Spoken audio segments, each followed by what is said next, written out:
So we're going to talk about plagiarism, what it is, and how to avoid it.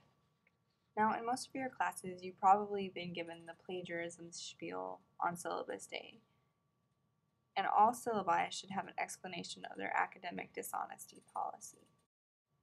You should familiarize yourself with their policies and then continue watching this video because the issue of plagiarism can get rather complicated. It's easy to say don't steal other people's work and expect students to follow that, but there are a lot of pitfalls students can encounter, and if you're not familiar with these pitfalls, it could happen to you. My syllabus has this to say about plagiarism. Cheating, whether by claiming another's ideas or work as your own, which is fraud, or making up or falsifying information, which is fabrication, will result in a course grade of F and a report to the OU Office of Community Standards. You are responsible for handling sources ethically by acknowledging the author and source of directly borrowed ideas and language in your writing. And I want to point this out in order to emphasize how these policy listings don't necessarily give you a sense of the intricacies of plagiarism. Fraud and fabrication are the most egregious cases of plagiarism. It's outright stealing. But there are also cases in which students don't know they're stealing. Rather, they are improperly citing, paraphrasing, or patchwriting another person's work. And so I want to point out here that even if you aren't intentionally stealing another person's work, if it happens that you've improperly cited or failed to credit the original author and distinguish their work from your own, it is technically plagiarism.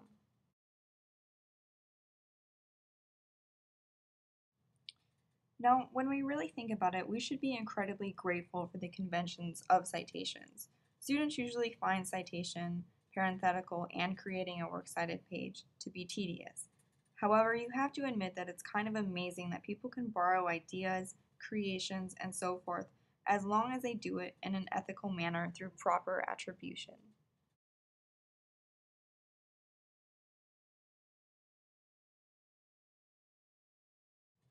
Now, direct quotation is much easier than paraphrasing.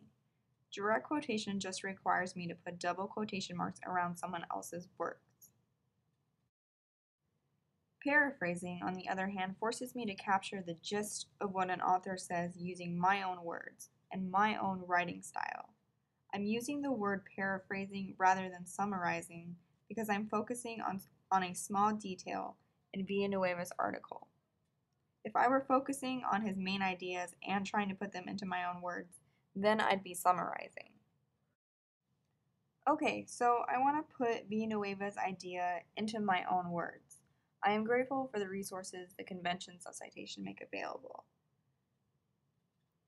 Well, he's basically saying kind of what I mentioned before. It's a really lucky thing what citations afford us. So here's what I think my paraphrase should look like. So when I paraphrase this quote, I put it in my own words, and while I was doing that, I also contextualized the reference, indicating that he was talking about conventions within academic discourse, and I also refined what he likely meant when he uses the word resources. Notice that I've also included a parenthetical citation at the end of the paraphrase.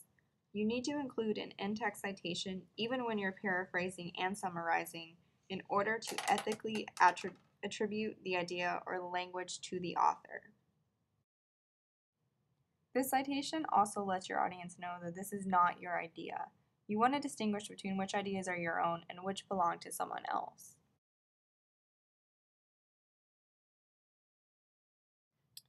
Now, patchwriting is a really tricky thing.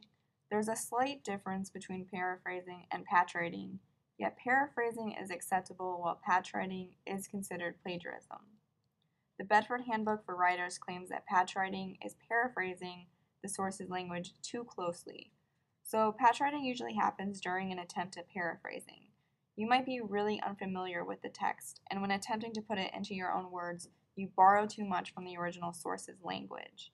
And here's where it gets trickier. It's considered plagiarism even if you include the in-text citation. Well, let's take a look at a new passage, a longer passage that we'll attempt to paraphrase. and I hope to demonstrate the patchwriting pitfall and how to avoid it. Let's stick with another passage from Villanueva's piece for consistency. Quote, academic discourse is cognitively powerful, but the cognitive alone is insufficient. It can be strong for logos, it can be strong for ethos, but it is very weak in pathos. Academic discourse tries, after all, to reach the Aristotelian ideal of being completely logocentric, though it cannot be freed from the ethical appeal to authority. End quote. Okay, so this is a rather challenging passage, especially if you're unfamiliar with these rhetorical terms, ethos, logos, pathos, which is again really why patchwriting happens. So when trying to paraphrase, you might start with the first sentence, and you ask yourself, what does cognitively mean?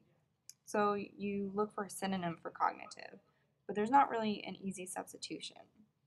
You're falling into the pit of patchwriting when you try to find substitutions. Let's say you did find a substitution and you end up with something that looks like this. Villanueva says that although it is powerful, the cognitive by itself is lacking. It is heavy in logic and authority, but lacking in emotional appeal, and so on. There are several things wrong with this example and with patchwriting in general. Here, there is no rephrasing of ideas. The student has followed the setup structure of the original passage, and there is too much dependence upon the original source's language and phrasing.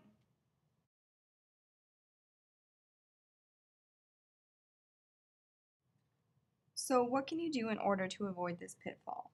Well, if you really don't understand something, ask your instructor. But let's say you understand the terms Villanueva uses, but you just have trouble putting ideas into your own words. If I want to successfully paraphrase, I'm going to read the text until I get a good sense of it. The passage quoted on the previous page seems like Villanueva's main argument, so I pay close attention to that. I note the page number the quotation falls on for citation purposes. Then I'm going to close the book and do something else. I might continue to mull over it, but really I'm just focusing on the idea, not the language the author used to explain it. When I go to write, I'm not going to return to the source text. I want to paraphrase based on my memory and understanding of the article.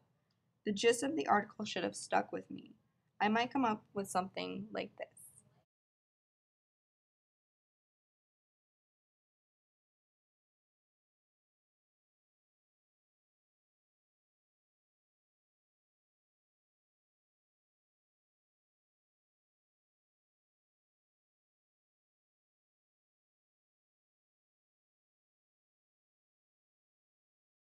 The difficulty of knowing when it's best to quote, when to paraphrase, and how to properly rephrase cannot be overstated. Many writers struggle with this, and so you are not alone. This is simply something you pick up with more practice.